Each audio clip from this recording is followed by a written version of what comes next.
Okay, well, the isolation really hasn't affected me that much. Many artists live our lives in isolation, so it's been an easy adaptation in that regard. I'm enjoying it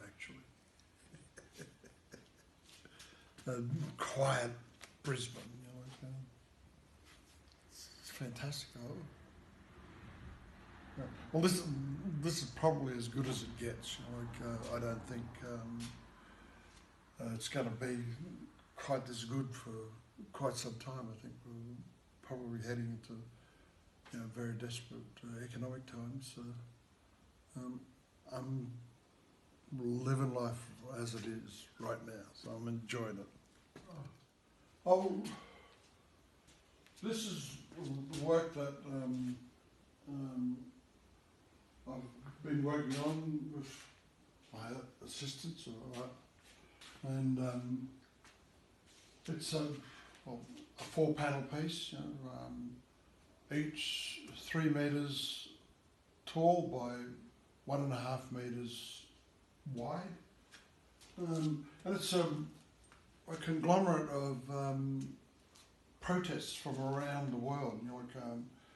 Different kinds of protests. There's something from Russia, the anti-Putin protests. There's protests from Australia. Obviously, there's lots of Aboriginal flags and things.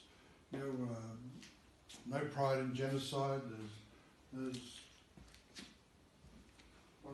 who else is there? Oh, there's women's rights in there with the don't tread on. Pussy grabs back. One of the anti-Trump protests in the United States. There's just referencing protests in general. I wanted to make a painting about political protests.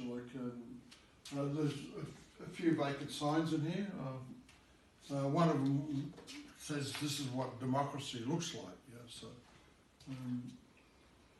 This, well, obviously, these paintings can't fit up into this in this studio. We'll walk up to another studio where we can actually stand these up, push them together, and that's where we'll probably finish the works up there in that other studio. Let's go.